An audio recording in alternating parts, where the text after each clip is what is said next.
But the key is understanding where to leverage that, right? Going specifically after e-commerce, email marketing for e-commerce, right? It's not about what you know how to do. It's about what's best for the client.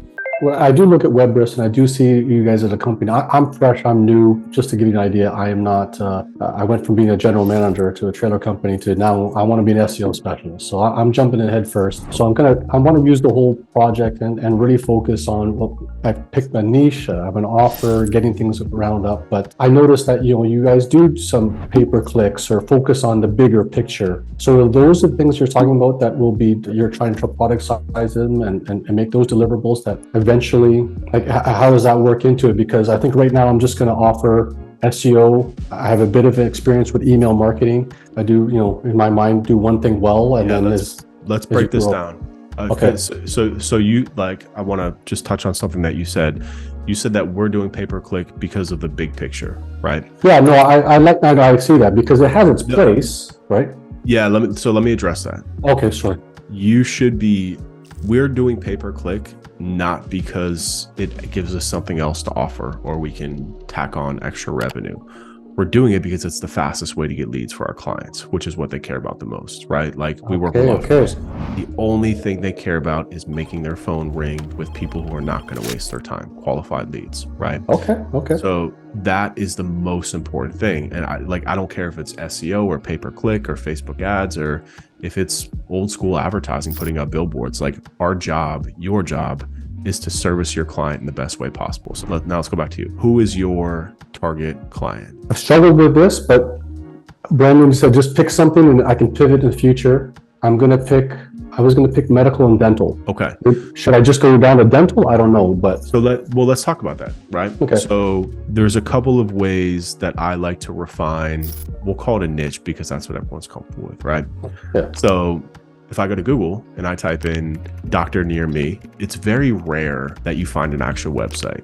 It's like ZocDoc and like Doctor Grades and like all these different websites that are kind of like referrals. And then you have to check out the insurance that you're using. So the point that I'm making, right, is that if the result of your search doesn't end up in a conversion, it's generally not going to be the best space for you to try and build an offer in. Right? Okay. Yeah. Because the goal of what we want to do here is direct customer acquisition. So there's direct and there's indirect, right? Direct would be, I go to Google, I type in doctor near me, I find their number, I call them. That's a direct acquisition tactic, right? Yeah. Indirect would be like if you did like an HR offer for them, right? Or like link building, right? You're helping them with HR to improve their efficiency so that their business can grow, right? It's kind of like indirect versus direct. Direct is always going to be a much faster way for you to grow because you're directly impacting. They can directly quantify what they're paying you. Dollar out, dollar in, right? Dollar out, $2 in. So it's really important when you're going through this niche process. So before, like, the point I'm also trying to make is before you start thinking about the service that you can do that you're comfortable with, right? Like, try and keep this in mind that it's not about what you know how to do. It's about what's best for the client. That seems to be repeated over and over again, which I love. Yeah. Okay. 100%. Because this is why so many people struggle, especially in the SEO space. And I love picking on SEOs because SEOs will go down on the sinking ship.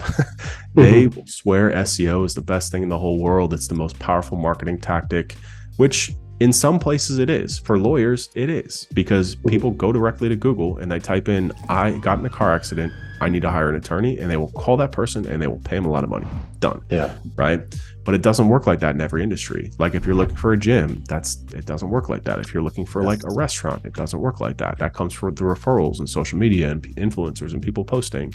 And if you see what I'm saying? So like, people get stuck doing what they're doing and they're married to that service and they try and jam it on industries where it doesn't fit.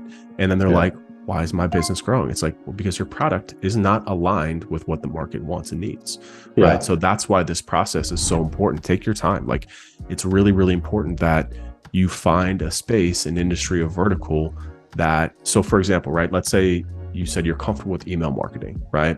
So there's two ways you can go about it. You can either start by looking at the needs of the industry, or you can reverse it by saying, this is what I know how to do. I'm very good at SEO or email marketing. What industry can I apply this to that's going to make money? Right? So what I like about email marketing is that if you know what you're doing and you're aligned with the right business. So for example, if you came, like, email is almost underutilized by pretty much every business on the planet. It's like a universal fact, right? You could come into the Blueprint right now. We have 50,000 email addresses. We send like 3 emails a month. If somebody would come into our business and like write optimized sequences, they could make us money like that and cover their retainer like that, right? So the key for you, I just hired actually an email company for a client as a subcontractor who's an e-commerce brand, because they're never sending emails. We're just collecting sales and they never send emails, right? And paying them like $2,500 a month. They're writing like 8 emails, sending them out, and immediately they're generating sales, right?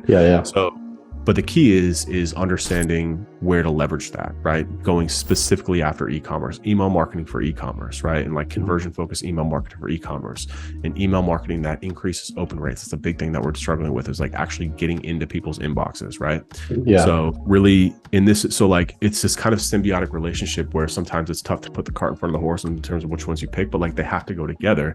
And then once you have that, then you go as deep as possible on that service and you try and master it. So when we talk about something like email or SEO, but email, for example, like diving into every aspect of email design, copywriting, increasing, again, email deliverability is like a huge thing right now, right? And then you can also get like text message marketing and email captures. How are we capturing? What offers are we making, right? Do we have a pop-up on the website? Are we offering a coupon? Do we have automation sequences off the back of that, right? There's so much that you can go into, but again, before you get to that level of service mastery, like you've got to be able to nail the who and then the what. So the who and the what, the market and the offer are the 2 biggest things.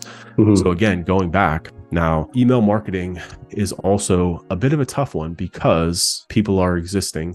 My business is doing fine and I'm not spending on it, right? So like, again, the reason why we have done so well in the legal space is because it's kind of like this perfect storm of lawyers operate in a market where they know that they need search marketing. They do. They know it. They inherently come to us knowing that they need it. We don't have to convince them, right? So for example, if you're trying to convince me and my business to hire you for email marketing, you're going to have to probably go out of your way to sell me on why that's important, because we're doing fine without it, right? I'm not picking up email marketing. I'm just playing devil's advocate here. No, absolutely. It's not always a fit. 100%. So these are all the things that you want to consider while you're going through this process. And that's why, like, again, this is like the crux of why agencies struggle, because they don't continuously evaluate this. They're not continuously looking at what they're doing, who they're doing it for, and is that the best way for them to help their clients make more money? And again, that's why search marketers, they struggle. That, like they think that they have a business issue, but it's not a business issue or an acquisition issue. It's the fact that they're trying to sell something that nobody wants, that they don't need, So I like what you said about the pay-per-click, is because it gets some leads. I think where I'm at is that I don't have, I'm not an expert in any one of these fields. And I know that at some point, those verticals have to be learned. Like, it'll be a good idea for me to understand web development and understand pay-per-click, understand those kind of things. You have to have a good understanding of that. But for right now, I'm jumping in with SEO.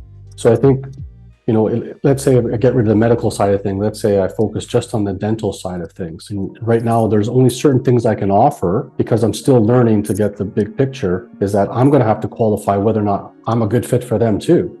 Because like you said, what's their pain point? They want leads, they want that kind of stuff. And I can't just say, this is what I'm good at. And I don't know what I'm good at is going to be good for everyone. Again, right? It's not about what you're good at. It's about figuring out what they need and getting good at that, right? So for example, like if we go to dentists, for example, what is, like, tactic aside, forget SEO, forget pay-per-click, forget email marketing.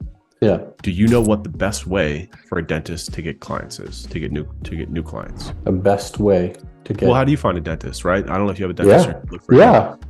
I think, a lot of times it's actually word of mouth. I think the next thing would be a Google search. Yeah, I would agree. I found my dentist via Google.